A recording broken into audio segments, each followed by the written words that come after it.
Time marches on, And the age of a new king. and the age of a new king. And the age of a new king draws nearer. My name is Alejandra Reynoso, and I voice Gallica. My name is Greg Chun, and I voice More. Hi, I'm Caleb Yen, and I voice the protagonist in Metaphor ReFantazio.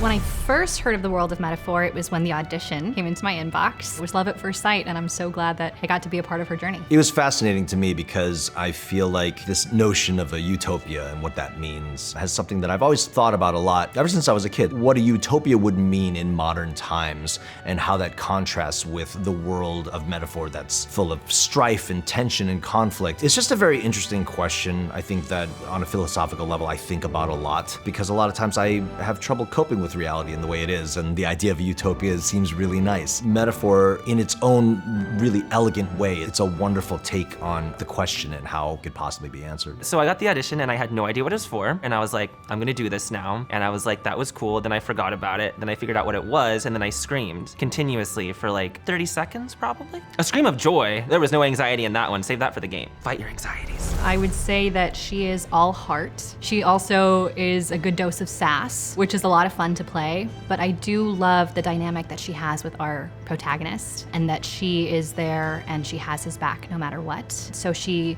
is an idealist. She feels openly and very big emotions about everything, and she's willing to do the hard stuff and stick with it. More is kind of the through line for the protagonist in this game, where he's someone that the player keeps coming back to as they go through this journey, and he himself is a little bit of an enigma. He's this random guy who's in a library where he's imprisoned, and he obviously has nothing to do but think and read all day. He's kind of a philosopher. More is very interested in people and how it is that they interact with each other, how it is that they themselves have their own views on reality and fantasy and what their motivations are, their insecurities, and all that kind of stuff. And I think he finds it all very fascinating. I would say the protagonist is someone who's kind of new to the entire situation in which he finds himself, new to fighting for both his beliefs and the good of the kingdom as a whole. Watching him grow along that journey as he finds out both what it means in like a big world sense, you know, as in like what am I doing, but also what it means personally for him and what his own personal investment in that cause is. Also, he's like, oh man, I'm like quiet, but then it's like, oh yeah, but I'm also like gonna kill stuff.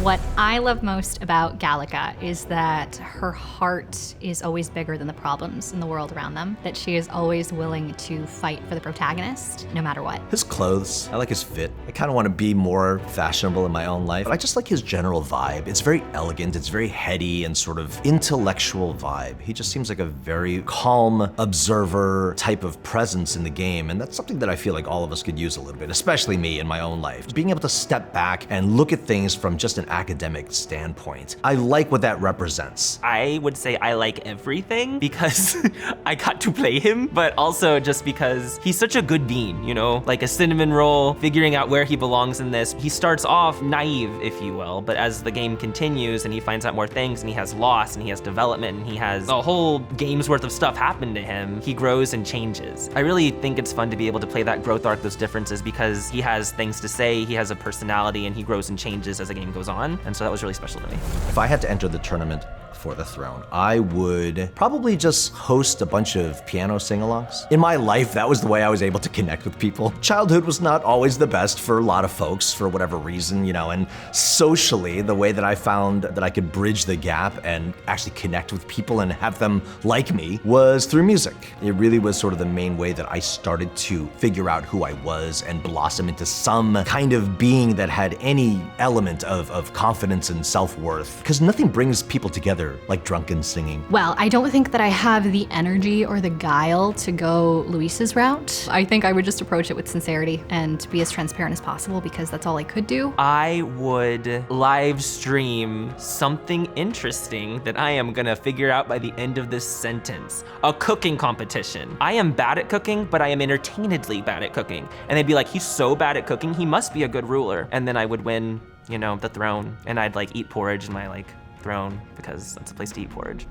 The game's themes that center around anxiety and facing your fears, that's kind of a journey I've been on personally my entire life. And I used to think that it was about being able to shrug off things that happen, roll with the punches, all that kind of stuff. And I realized, I think later in life and fairly recently, the ability to just sort of go with the flow, that doesn't amount to facing any fears or conquering anything. Because a lot of the time, what you're actually doing is just pushing stuff down and swallowing it and saying, this is fine, when it's really not. The hard work comes when you are able to actually take a look at yourself and be honest about what is there. I think people tend to not want to look within because they're afraid of what they might see, and that they may not like certain parts of themselves. That to me is courageous. The real hard work of facing your fears is looking through a window when you know you may not like what's on the other side. It's an extremely human experience. I think we all deal with anxiety and fear to varying degrees. It just depends on how much it affects us in our day-to-day lives. The game is really good at focusing on the hopeful aspects of it, and you get to attack all of that and battle it with your friends, and that's what keeps you moving forward. I hate anxiety. I am very anxious about things. Like sometimes I'll work with someone or meet someone and be like, they hate me, they don't like me, and they do not think about me, they do not know me, but I'm thinking about them and how much they don't like me. Being able to actually fight the physical manifestation of anxiety, literally punch it in the face, if you will, is really great, and I think everybody should do it.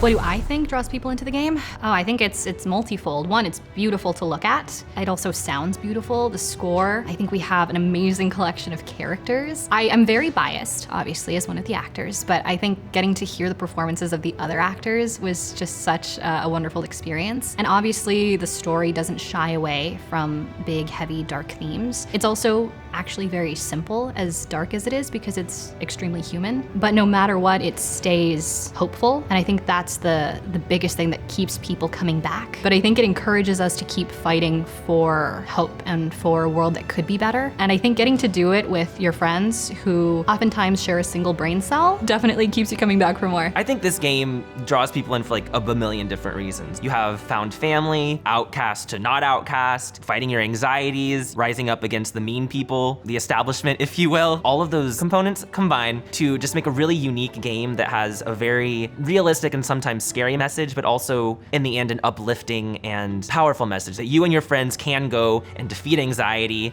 and figure out the world. And I think that's beautiful. The world that Metaphor creates is very, very relatable, especially juxtaposed against this notion of utopia. And I know I'm guilty of this, is that I will retreat into fantasy when I cannot cope with reality. As an actor, obviously we have very vivid imaginations and we can construct a world where everything is just the way we want it to be. I think what's compelling about this game is that it does raise those questions as to what is a utopia? What is fantasy versus reality? Is reality worth fighting for? So in that way, I feel like the world as it's set up is already a very, very interesting place to be for the player. The number one thing I miss about recording Metaphor is just being in that world. Go on those adventures with my friends, getting to make all those different connections with people all around the world, which is kind of something that after I've done Metaphor, I'm like, I want to go and meet more people in real life, you know, and have more friends. And so I've been trying to do that, but it's just not the same because they're like real people, and real people are like cool, but they're not like fictional people. The thing I'll miss about voicing more, I think, is mostly just the writing that I was able to work with. The things that he wonders about, I wonder about. The puzzle that he's trying to figure out. A lot of times in my own life, I'm trying to figure it out too. So it's not only is it, you know, easy on my voice, because Moore is very calm for the most part, but it's interesting dialogue to chew on, not just from an acting standpoint, but just from a human standpoint. I'll miss everything about her. She's so much fun. She has so much heart in her, but it's also so fun to get to play her opposite characters like Stroll and Hulkenberg and the Protagonist and Heismay. I think her getting to respond to and be in concert with all of these amazing characters that are so easy to love and to root for and to have heartbreak for makes her a character that's really hard to say goodbye to. But I guess I can always visit her in Metaphor, so I guess I don't have to say goodbye to her. I would call our group dynamic fun-loving. Yeah, and I would call our group dynamic chaotic. And I would call our group dynamic lovingly chaotic. Wow, we used multiple words. Yeah, that sounds like a D&D Complimentary alignment. words, some might say. I thought the chemistry was so natural. Both characters really are adorable to me, honestly. I couldn't actually connect them with these two because I've not interacted with you enough in real life to hear you in the character, so I was totally immersed. He has like that French beret thing that probably has like secret baguettes under it, so it's even more mysterious. But the acting's really good too, because it's always like, what is his thing going on here? What is he thinking? What does he have under his hat, you know? You're very good. I think all the performances were very immersive. Obviously, as Gallica, I spend a lot of time lovingly ribbing you as our protag, and then having our moments of enlightenment with Moore. Obviously, Moore is very elegant. And I'm not gonna say that Greg is not elegant, but obviously you're very, very funny. Moore's funny.